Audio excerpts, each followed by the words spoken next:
안녕하세요. 음산한 기밀들이 오신 것을 환영합니다. 오늘 우리는 귀신의 음산한 기밀이 다급한 짐을 탐험할 것입니다. 이 이야기는 오래된 동리에 귀신이 나오는 짐에 대한 것입니다. 그곳에 살고 있는 영혼은 여전히 돌아다니며 호기심 많은 이들을 기다리고 있다고 합니다. 하지만 여러분은 함께 탐험할 용기가 있나요? 현재 제를 살고 있는 동네에서 있는 일입니다.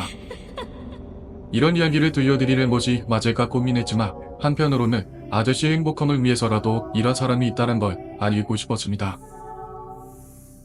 저는 현재 서울 마포구의 한 아파트 단지에 살고 있습니다. 이미 오래전부터 부모님과 살고 있어서 제 고향과도 다름없는 동네죠. 하루가 멀다고 이사를 오고 이곳을 떠나는 사람들도 많지만 생각보다 이 아파트에 오래 살고 계신 분들도 많습니다. 저희 가족 또한 마찬가지라 아무리 요즘 아파트에 이웃 주민이 사라졌다고 하지만 오며 가며 자주 마주치거나 다자매에서 구한 사람들은 부모님과 친한 분들이 있습니다.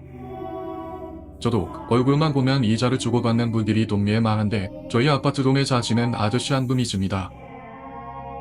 정확한 연세는 모르나 환경은 좋기 너무 좋을 것 같은데 가라다한 흰머리에 넉살이 그대로 묻어나오는 듬진 얼굴로 예전할 수 있습니다. 그 아저씨 또한 이 아파트에 오래 사셨고 당시만 해도 잘 몰랐으나 언젠가부터 은퇴를 하고 특殊운전사를 하셨기 때문에 점점 얼굴이 익숙해졌죠. 새벽부터 밖에 나와 열심히 택시를 닦으시고 따님이 어디를 가면 데려다 주시고 어떨 때는 쇼무로 표시하고 가족 여행을 떠나는 것을 보기도 했습니다.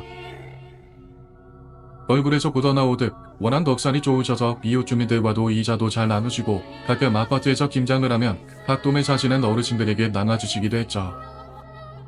그 집에는 연세에 맞지 않게 아주 젊은 따님 한 분이 있었는데 여자인 제가 봐도 너무 예쁘고 청순해서 동네에서도 유명했단 무입니다. 서울에서 대학을 다니는지 몇 번 마주친 적도 있었죠. 그러던 어느 날 회사에서 퇴근하고 집에 들어와 작업을 하고 있는데 보통 부모님이 집에 계실 시간인데 집안에 아무도 없더군요. 저희 부모님 쪽을 모두 은퇴를 하셨기 때문에 가끔 동네 주민들이랑 이야기를 나누거나 친구분들과 밖에서 저녁 약속을 갖고 들어오실 때가 있어서 그냥 그를 의미했습니다.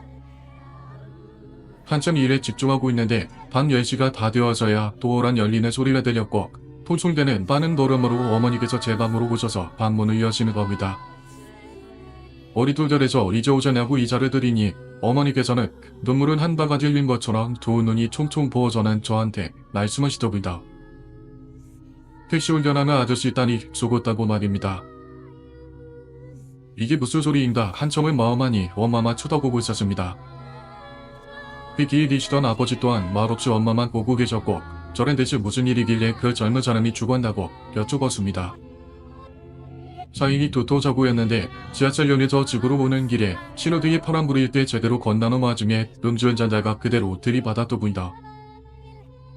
그리고 또 다들이 이를 피하겠다고 순간적으로 운전대를 꺾었다가 그대로 죽어는 한 차례 더 역과해서 병원에 실려가는 길에 참원했다는 겁니다. 너무 끔찍한 상황에 저도 모르게 얼굴에 두 손이 닿는데 엄마는 본인도 딸이 있는 도모로서 너무 슬펐는지 펑펑 울기 시작했습니다. 그리고 저한테 절대로 밤길에 도로 조심하라는 말을 자기 직전까지 하셨죠. 아파트 주민들이 17일간 돈을 모아 부조금도 했지만 다들 그 집 아저씨와 아줌마가 괜찮을지 걱정하는 말들이 많았습니다. 당연하겠지만 한동안 아저씨와 아줌마는 보이지 않았고 아저씨가 몰던 채취는 자동차 덮개가 쓰인 채 한동안 방치되어 있었습니다. 거의 반년 정도가 지났을 무렵 다시 그 아저씨를 볼 수 있었는데 이상하니 많지 예전 그대로의 모습을 하고 계셨습니다. 산연한 미소로 덤비 아저씨들과 이자를 나누고 동네 어르신들과 이야기를 나누시더군요. 뭔가 제 머리로는 이해할 수가 없었지만 그래도 시간이 답이었나 보다 싶었습니다. 그리고 며칠 뒤 오전 미팅이 급하게 잡힌 날이 있었고 당장 미팅에 참여할 수 있는 팀원이 없어서 드라마 미팅 장소와 가까웠던 제가 가게 되었습니다. 평소 출근 시간보다 일찍 나서야 했고 부랴부랴 준비를 마치고 집을 나섰습니다. 그럼에도 불구하고 미팅 자료도 준비해야 해서 시간이 촉박했죠.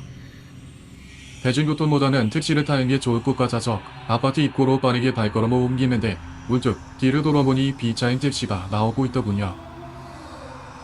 다행이다 싶어서 손짓을 해서 택시를 타려고 하는데 아는 일이로 보이는 운전석에는 그 아저씨가 타고 있었습니다. 순간 저도 놀라서 물을 연 상태에서 타도 되냐고 여쭤봤는데 웃으시며 흔쾌히 타시라고 말씀하셨습니다.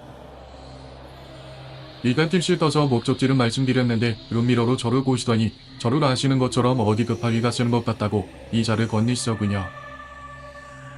이제껏 아저씨와 대화를 주고받진 않았지만 그간 오며가며 봐온 점이 있어서 그런지 편안한 마음이 들었고 월요비가 급하니 잡아서 잘 부탁드린다고 말했습니다.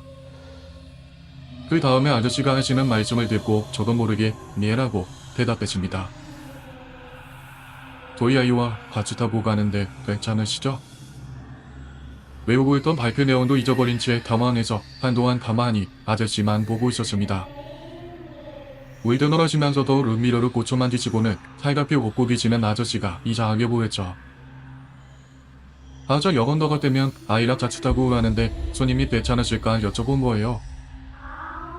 아저씨가 바라보는 모습을 보니 보조석 앞에 택시기사 자격증이 붙어있는 곳에 사진이 걸려있었고 그 사진에는 이미 고인이 된 따님의 사진이 있었습니다.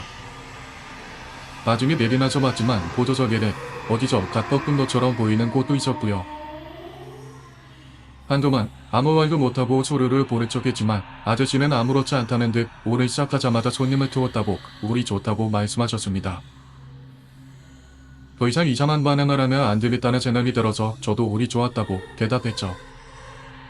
어쩔지 미팅 장소에 도착해서 내리는데 어차피 얼마 나오지도 않았다며 돈은 받지 않겠다고 하자고 거절하는 바람에 그냥 내렸지만 마음 한켠이 이상했습니다.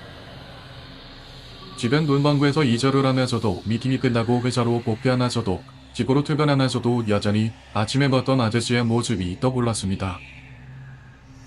죽을 자신의 딸이 택시에 같이 타고 있다고 생각하시는 모습이나 손님들에게 말하여 포화를 도하는 모습은 분명 옆에 사람이 타고 있다고 생각하시는 것 같았습니다.